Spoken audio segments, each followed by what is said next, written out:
నమస్తే ఫ్రెండ్స్, నేను మీ భవాని. బయట ఎక్కువగా చలి ఉందండి. చలికి వేడి వేడిగా ఏం చేసుకొని తినాలని అందులో వీకెండ్ వచ్చేసింది. ఈ వీకెండ్ రోజు మార్నింగ్ లేవగానే ఏం చేసుకొని తినాలి, చలి ఎక్కువగా ఉంది అని చెప్పి ఆకలేస్తుంది ఫుల్గా, ఏం చేసుకొని తినాలని చెప్పి వేడి వేడిగా పాస్తా అయితే చేసుకొని తింటున్నానండి. టేస్ట్ అయితే చాలా అంటే చాలా టేస్ట్గా ఉంది. సూపర్గా ఉందండి. టేస్ట్ అయితే అద్దరిపోయింది. చాలా స్పైసీగా వేడి వేడిగా నేనైతే పాస్తా చేసుకొని తింటున్నానండి. ఇంకా ఎందుకండి, కావాలంటే మీకు రెసిపీ చూపిస్తాను పదండి, ఇంకా లేట్ ఎందుకు. ఇది పాస్తా మా అమ్మాయి అబ్రోడ్ నుంచి తీసుకొచ్చిందండి. ఇక్కడ కూడా దొరుకుతుందేమో నాకు తెలియదు, కానీ ఆమె తీసుకొచ్చింది.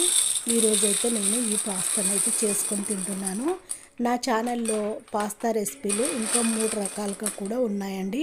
చూడండి, ఈ పాస్తా అయితే చాలా బాగుంది. టేస్ట్ కూడా చాలా బాగుందండి, నాకైతే నచ్చిందండి. ఇప్పుడు 2 లీటర్ల వరకు ఒక గిన్నెలో వాటర్ని పోసుకొని స్టవ్ మీద పెట్టేసుకొని వాటర్ని వేడి చేసుకోవాలి. 1 స్పూన్ వరకు ఆయిల్ వేసుకోవాలి. 1 స్పూన్ వరకు సాల్ట్ని వేసేసుకొని వాటర్ మరిగేటప్పుడు పాస్తాను అయితే వేసుకోవాలి. పాస్తాని వేసుకొని ఒకసారి కలుపుకోవాలి. ఇలా కలుపుకుంటే పాస్తా అడగంటకుండా ఉంటుందండి. ఒకసారి అయితే మంచిగా కలుపుకోవాలి. పాస్తా ఉడికేలోపు ఉల్లిపాయలు, పచ్చిమిర్చి ముక్కలు, కొత్తిమీరను కట్ చేసుకోవాలండి. నేనైతే కట్ చేసి పెట్టాను. ఉల్లిపాయ ముక్కలు, కరివేపాకు, కొత్తిమీరను, పచ్చిమిర్చిని కట్ చేసి పెట్టాను. ఇప్పుడు మళ్ళీ పాస్తా ఉడికిందేమో చూద్దాం పదండి. పాస్తా ఒకసారి ఇలా చేతితో నొక్కి చూస్తే పాస్తా ఉడకలేదు. ఇంకా 5 మినిట్స్ వరకు ఉడికించుకోవాలి. 5 మినిట్స్ తర్వాత మళ్ళీ ఒకసారి చూస్తే చూడండి, పాస్తా మంచిగా ఉడికిపోయింది. ఇలా పాస్తా ఉడకగానే స్టవ్ ఆఫ్ చేసుకొని ఒక గిన్నె తీసుకొని అందులో జాలి గిన్నెను పెట్టేసుకొని ఇప్పుడు ఉడికించిన పాస్తాని జాలి గిన్నెలో వేసేసుకోవాలి. వాటర్ అంతా దిగిపోతుంది. ఇలా జాలి గిన్నెలో నుంచి వాటర్ ఏం లేకుండా మనము ఒకసారి ఎగరేస్తూ ఉండాలి పాస్తాని. లోపల ఏమన్నా ఉన్నా కూడా జాలిలో నుంచి బయటికి వెళ్ళిపోతుంది వాటర్ మొత్తము. పాస్తాని చేసుకుందాం పదండి. స్టవ్ పైన ప్యాన్ పెట్టేసుకొని 2 స్పూన్ల వరకు ఆయిల్ వేసేసుకొని ఆయిల్ వేడయ్యాక నల్ల మిరియాలను పౌడర్ చేసి పెట్టానండి. నల్ల మిరియాల పొడిని 1/2 స్పూన్ వరకు వేసేసుకోవాలి. ఇలా మిరియాల పొడిని వేయడం వల్ల చాలా అంటే చాలా టేస్టీగా ఉంటుంది. 1 స్పూన్ వరకు ధనియా పౌడర్ని వేసుకోవాలి. మిరియాల పౌడరు, ధనియాల పౌడరు మంచిగా మిక్స్ అయ్యేలా కలుపుకోవాలి. మంచి అరోమా వస్తుందండి. ఇలా మంచి అరోమా వచ్చేటప్పుడు మనం కట్ చేసి పెట్టుకున్న ఉల్లిపాయ ముక్కలను వేసేసుకొని ఒకసారి మిక్స్ అయ్యేలా కలుపుకోవాలి. 3 పచ్చిమిర్చిని సన్నగా కట్ చేసి పెట్టుకున్నాం కదా, పచ్చిమిర్చి ముక్కలను వేసేసుకొని మొత్తం మిక్స్ అయ్యేలా కలుపుకోవాలి. కరివేపాకును వేసేసుకొని మొత్తం మిక్స్ అయ్యేలా కలుపుకోవాలి. ఫ్రెష్గా రెడీ చేసి పెట్టుకున్న అల్లం వెల్లిగడ్డ పేస్ట్ని వేసేసుకొని మొత్తం మిక్స్ అయ్యేలా కలుపుకోవాలి. 1/2 స్పూన్ వరకు కారం పొడిని వేసేసుకోవాలి. ఆల్రెడీ మనం మిరియాల పొడిని వేసాము, చూసి వేసేసుకోండి. టేస్ట్కి తగినంతగా సాల్ట్ని వేసేసుకొని మొత్తం మిక్స్ అయ్యేలా కలుపుకోవాలి.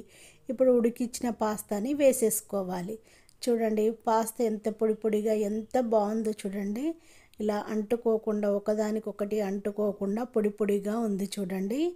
ఇలా తయారు చేసుకొని పెట్టుకోవాలి మనం పాస్తాని ముందే. పాస్తాని మరీ మెత్తగా ఉడికించకుండా ఇలా పొడి పొడిగా ఉడికించుకోవాలండి. అప్పుడే పాస్తా చాలా అంటే చాలా టేస్ట్గా ఉంటుంది. చూస్తుంటేనే నోరూరుతుంది కదా మీకు. చూడండి, పాస్తా ఎంత బాగా కనబడుతుందో చూడండి. మొత్తం మిక్స్ అయ్యేలా ఒక 5 మినిట్స్ వరకు మంచిగా ఫ్రై చేసుకోవాలి పాస్తాని.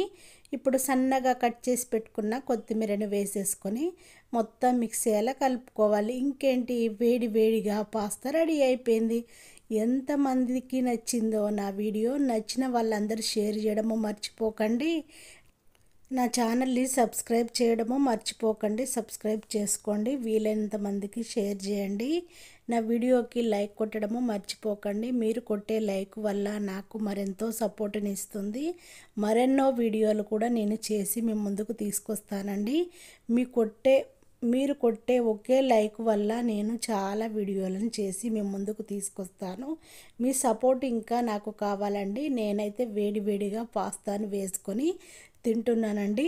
ఇలా ప్లేట్లో పాస్తా వేసుకున్న తర్వాత మళ్ళీ ఒకసారి కొత్తిమీరని వేసేసుకొని వేడి వేడిగా పాస్తానైతే తింటున్నానండి. టేస్ట్ అయితే చాలా అంటే చాలా బాగుందండి. ఇలా నోట్లో పెట్టుకున్నాను, పాస్తా సూపర్గా ఉందండి. టేస్ట్ అదిరిపోయింది. నా ఛానల్లో ఇంకా కూడా ఉన్నాయి రెసిపీలు, అవి కూడా చూడండి, ఇది కూడా చూడండి. మీకు ఏది నచ్చితే అది చేసుకొని తినండి. టేస్ట్ అయితే నెక్స్ట్ లెవెల్ అండి, చాలా బాగుంది. నేను చేసిన ఈ పాస్తా వీడియో నచ్చితే షేర్ చేయడము మర్చిపోకండి, లైక్ చేయడము మర్చిపోకండి, సబ్స్క్రైబ్ చేసుకోవడము మర్చిపోకండి.